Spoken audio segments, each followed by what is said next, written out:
नमस्कार, मी अपर्णा कुलकर्णी आणि रोजच्याच काही वहीच्या पुढच्या भागामध्ये तुमचं सगळ्यांचं मी मनापासून स्वागत करते. मागचा जो भाग मी टाकला होता की सोशल मीडियावरच्या बायांचं करायचं काय यांना कुणीतरी आवरा. तर त्याला तुम्ही सगळ्यांनी खूप छान प्रतिसाद दिला आणि मला असं वाटलं की सगळ्यांच्या मनातली भावना मी बोलून दाखवलेली आहे. खूप जण अभ्यास करून व्हिडिओ करत असतात आणि अतिशय अभ्यासपूर्ण असे व्हिडिओ असतात, विवेचन अतिशय सुंदर असतं, असे सगळे व्हिडिओ असतात. पण मी जो व्हिडिओ टाकला तो मला वाटतं की ती सगळ्यांची भावना होती आणि तुमच्या सगळ्यांच्या कमेंट वाचून एखाद दुसरी कमेंट जर सोडली ती आपण सोडूनच देऊयात, कारण 99.9 लोकांनी त्याला पॉझिटिव्हली रिस्पॉन्ड केलं होतं आणि असं सांगितलं की तुम्ही आमच्या मनातलं सांगताय. त्यामुळे मला असं वाटलं की बऱ्याच लोकांना बऱ्याच गोष्टी खटकत असतात, बऱ्याच गोष्टींबद्दल बोलावंसं वाटत असतं, पण कुठे बोलावं, कसं बोलावं हे न समजल्यामुळे केवळ ती लोकं गप्प असतात, पण त्यांना ते सगळे प्रकार आवडत नसतात. तर अशाच काही गोष्टींविषयी, अशाच काही भावनांविषयी ज्या सगळ्यांच्या भावना आहेत, पण ज्या कोणी उघड-उघड बोलून दाखवत नाही किंवा त्या कुठे बोलून दाखवायच्या हे समजत नाही आणि त्यामुळे त्या भावना दाबल्या जातात. तर अशा भावनांविषयी बोलावं असं मी ठरवलं आणि म्हणून मी आजचा हा व्हिडिओ घेऊन आलेली आहे. आत्ताच रिझल्ट लागले 10वी-12वीचे आणि प्रत्येक म्हणजे ज्यांचे सगळ्यांचे चांगलेच रिझल्ट लागले ते सगळे शहरामध्ये शिकण्यासाठी आता जाणार. त्या सगळ्यांचं आधी मनापासून मी अभिनंदन करते. त्यांचं सुद्धा आणि त्यांच्या पालकांचं सुद्धा. कारण फक्त अभ्यास केल्यामुळे मार्क मिळतात असं नसतं. घरातलं वातावरण पण तसं हवं असतं. खूप हलाखीची परिस्थिती, वातावरण म्हटलं आणि परिस्थिती म्हटलं की प्रत्येकच वेळेस आर्थिक बाबींशी ह्या गोष्टी आपण जोडू नयेत. घरातलं वातावरण म्हणजे आई-वडिलांची भूमिका, त्यामागची जे त्यांचे परिश्रम आहेत हे सगळं खूप महत्त्वाचं असतं. म्हणून पालकांचं पण मी अभिनंदन करते आणि मला ह्या मुलांना आणि त्यांच्या पालकांनाही काही गोष्टी सांगायच्या आहेत. शहरात आल्यानंतर ह्या मुलांना पंख फुटल्यासारखं होतं. खूप वेगळी माणसं त्यांच्या संपर्कात येतात. खूप नवीन वातावरण असतं, नवीन भाषा असते, नवीन पेहराव असतो. सगळ्या गोष्टी नवीन असतात आणि ह्या सगळ्या गोंधळामध्ये मुलाला बऱ्याच गोष्टी समजत नाहीत की मी कसं वागू, मी कसं करू. तर मला फक्त एवढंच सांगायचं की बी युअरसेल्फ. तुम्ही जसे आहात तसे तुम्ही राहा. म्हणजे कसं की माझी जी भाषा आहे ती माझी भाषा आहे. दुसऱ्या कोणासाठी मी ती बदलण्याची गरज नाही. मराठी भाषेमध्ये सुद्धा खूप वेगवेगळे प्रकारचे बोलीभाषा आहेत. जसं मराठवाड्यामध्ये गेलं की वेगळी भाषा असते. कोल्हापूर साईडला गेलं की अजून वेगळी भाषा असते. अजून इकडे विदर्भात आलं की अजून त्यांचा भाषेचा लहेजा वेगळा असतो. तर जर तुम्ही शिकायला शहरांमध्ये मोठ्या ठिकाणी जाणार असाल आणि तिथे शुद्ध बोललं जातं किंवा आता हल्ली हिंदी मिश्रित बोललं जातं, तर त्यांच्यासारखं आपण बनायला नाही जायचं. आपण जसे आहोत तसे आहोत. माझी ही भाषा आहे आणि मी ती तशीच बोलणार आहे. भाषेपासून सुरुवात करायची म्हणजे मग पुढच्या गोष्टी पण आपल्याला सोप्या जातात. जसं की शहरातल्या मुलांचा जो पेहराव आहे तो बघून आपण पण तसे कपडे घालावेत असं आपल्याला वाटू शकतं, साहजिक आहे. माणसाची ही असते की समोरच्याचं बघून आपल्याला करावंसं वाटतं. पण काय असतं ना, ह्या मुलांना लहानपणापासून अशा पेहरावाची सवय असते. मुलींचं घ्या किंवा मुलांचं घ्या, मुलींना सुद्धा शॉर्ट्समध्ये वावरण्याची सवय असते लहानपणापासून. कारण त्यांच्या घरातलं वातावरण तसं असतं. पण मग आपल्या घरात छोट्या खेड्या गावांमध्ये अजूनही असं इतकं वातावरण नाही आहे की तुम्ही शॉर्ट्स घालून बाहेर फिराल किंवा घरात सुद्धा बसाल. अजूनही घरामध्ये सुद्धा शॉर्ट्स किंवा तत्सम कपडे आपण नाही घालत. आणि मग काय होतं की ह्या मुलींकडे, मुलांकडे पाहून आपल्याला असं वाटतं की हे किती छान आहे, मला पण असं करायचंय.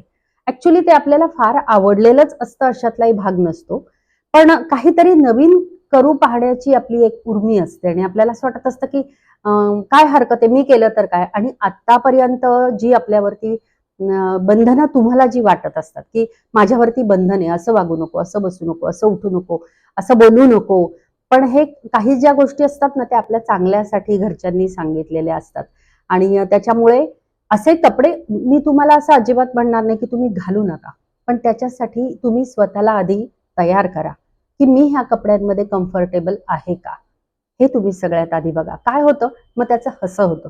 जर तुम्ही त्या कपड्यांमध्ये कम्फर्टेबल नसाल आणि तसे कपडे तुम्ही घातलेत तर मग बसता उठताना ते अवघडले पण तुमच्या शारीर भाषेमध्ये जाणवत राहतं, बॉडी लँग्वेजमध्ये जाणवत राहतं आणि मग तुमची थट्टा केली जाते. आणि ह्या थट्टे हे दुष्ट चक्र आहे.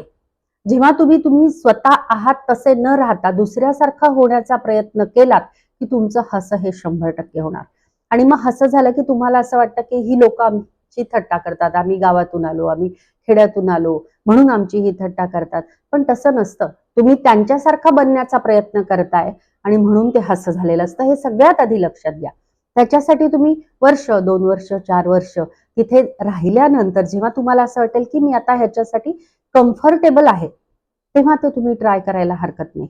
मला ह्याच्यामध्ये कोणालाच काय चांगलं काय वाईट असं अजिबात सांगायचं नाहीये.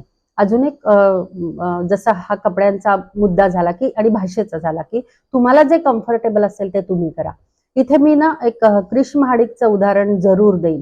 मोठा युट्यूबर आहे, बघा तुम्ही त्याचे व्हिडिओ त्याचे टाकलेले. तो ज्या भाषेत बोलतो ना त्याचा जो बोलण्याचा बाज आहे, कोल्हापुरी बाज, तो त्याने अजिबात सोडलेला नाही. लाखोमध्ये सबस्क्रायबर आहेत, घरचा पण खूप मोठा आहे. पण म्हणून त्याने त्याची भाषा जाणीवपूर्वक शुद्ध करण्याचा अजिबात प्रयत्न केलेला नाही. मला असं वाटतं त्याचा तो USP आहे, उलट स्पेशल पॉइंट आहे त्याचा तो. तर आपले स्पेशल पॉइंट्स काय आहेत ना ते आपण सोडायचे नाहीत लोकांसाठी. लोक काय म्हणतील, त्यांना काय आवडतंय.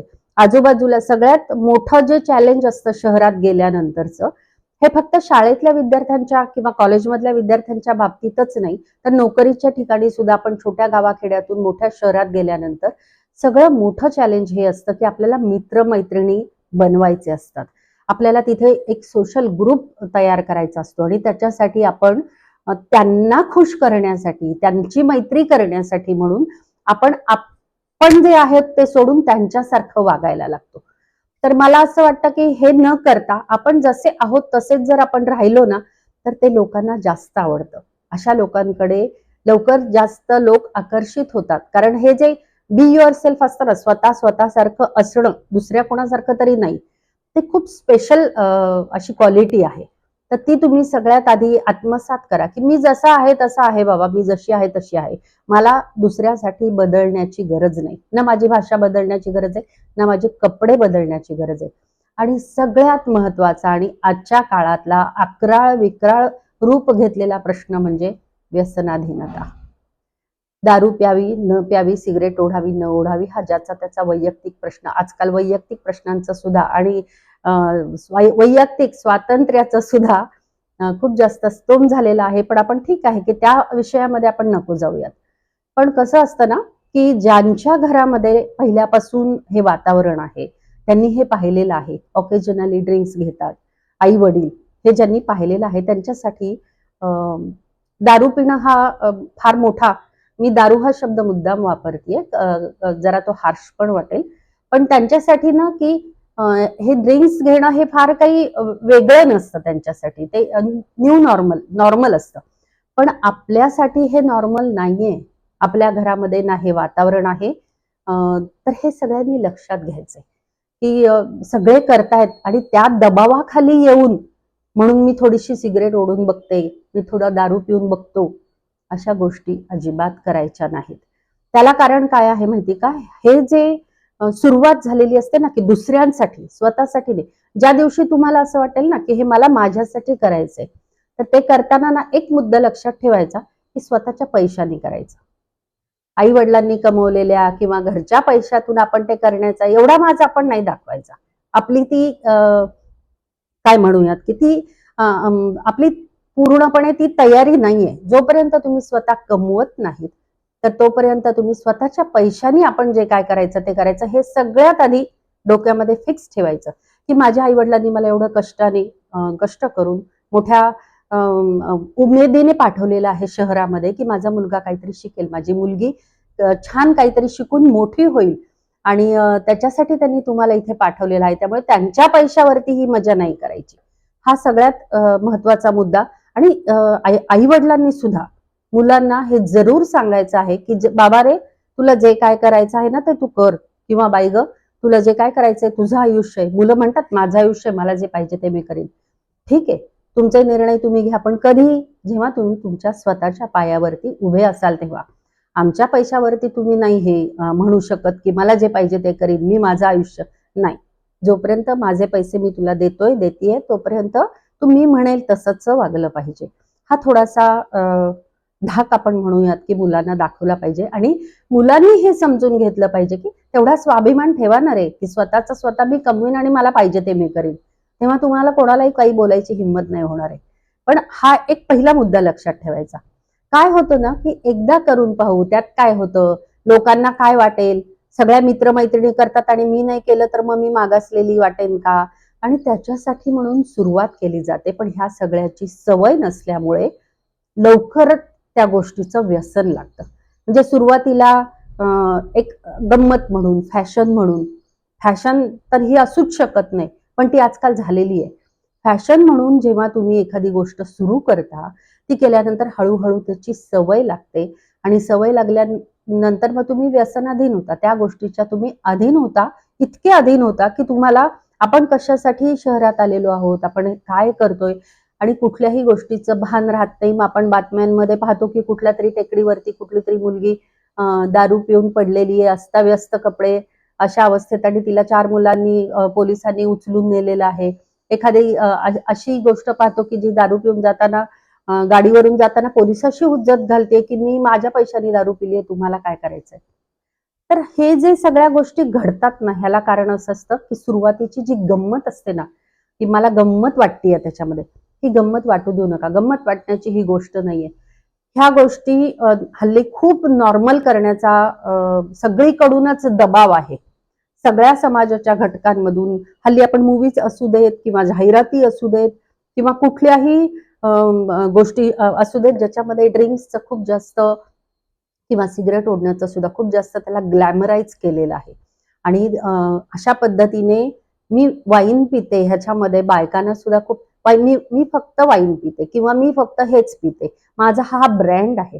हे जे ब्रँड आहेत ना, हे तुमचं आयुष्य नासवतायत. हे लक्षात कधी येणार? आणि जेव्हा घरातले आई वडीलच घेतात लहान मुलांसमोर, मी अशी कित्येक उदाहरणं मी स्वतः पाहिलेली आहेत की 2-5 वर्षाच्या मुलांबरोबर बसून आया दारू पितात. तुम्ही काय मुलांना सांगणार की पिऊ नका? आणि तुमची तुम्हाला शुद्ध नाहीये तर तुम्ही मुलांना कधी सांगायचं की ही गोष्ट चांगली नाहीये. कुठलीही गोष्ट प्रमाणात केली, स्वतःच्या जबाबदारीने केली आणि स्वतःच्या पैशाने केली तर त्याला काही हरकत नाहीये. पण तुम्ही जेव्हा सार्वजनिक ठिकाणी मी माझी बाटली आणली म्हणून उठून उघडून बसून मुलांसमोर प्याल तर हे जबाबदारीचं लक्षण नाहीये ना.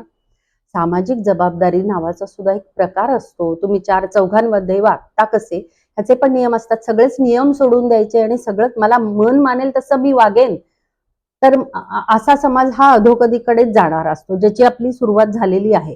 आणि म्हणूनच मला असं वाटलं की मला जे वाटतंय ना ते बोलून दाखवायला पाहिजे. अजून एक मला गोष्ट अशी सांगायची की ह्या ज्या आपण शहरामध्ये जेव्हा जातो तेव्हा इतरांचं बघून ज्या गोष्टी त्यांच्या दबावाखाली म्हणा किंवा त्यांच्यामध्ये मिसळायचं, त्यांच्यासारखं एक दिसावं म्हणून जो प्रयत्न केला जातो, तर तो अजिबात करू नका. बी युअरसेल्फ. तुम्ही जसे आहात तसे राहा.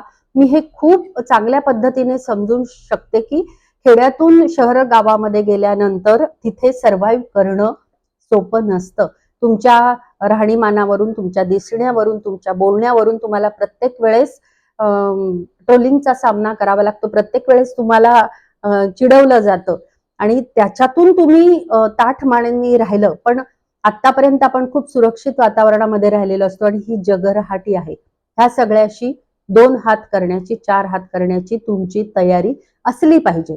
तुमची ती मानसिक तयारी असली पाहिजे. थोडे दिवस हे ट्रोलिंग होईल किंवा थोडे दिवस तुम्हाला असं लोक म्हणतील की काय ही ओल्ड फॅशन्ड आहे किंवा ह्याला काय हे सुद्धा जमत नाही अशा पद्धतीने. पण मला असं वाटतं फॅशन जर करायची असेल ना तर चांगल्या गोष्टींची फॅशन करा ना. जिम मध्ये जाऊन शरीर बसवण्यापेक्षा डोंगर दऱ्या चढा, भरपूर चाला, सायकलिंग करा, निसर्गामध्ये जास्तीत जास्त जाण्याचा प्रयत्न करा. आपले गड किल्ले इतके, एक गड किल्ला चढून दाखवला तर जिम करण्याची गरज भासणार नाही. सगळ्याच तरुण आणि तरुणींना हे आवाहन आहे माझं की तुम्ही तुमच्या शरीराकडे लक्ष देताना सुद्धा पावडरही खाऊन तुमचं शरीर मजबूत आणि सुदृढ होणार नाहीये. आणि काय होतं की ह्या महागड्या जिम्समध्ये तुम्ही आई वडिलांचे पैसे बर्बाद करतात. ज्यांच्याकडे पैसे पडून आहेत आणि ज्यांना पैशाची चिंता नाही, ज्यांचं असं आहे की त्यांना मुलांना काय करायचे ते करू द्यायचे. आपण असे नाही होत. आपल्या आई वडिलांनी खूप कष्टाने आपल्याला वाढवलेलं आहे. त्यामुळे शहरात येऊन मला पण जिम लावायची गरज नाहीये. पळा 10-15 किलोमीटर. रोजच्या रोज पळलात ना तर शरीर तुमचं तंदुरुस्त आणि मस्त राहणार आहे. ही खात्री स्वतःबद्दल असू द्या की इतकं छान वाढवलेलं आहे आपल्याला आई वडिलांनी, काय जिम मध्ये जाण्याची गरज आहे. मग व्यायाम करा ना, छान पळा. तर ही एक गोष्ट अजून एक मला सांगायची होती की फॅशन करायची असेल हल्ली.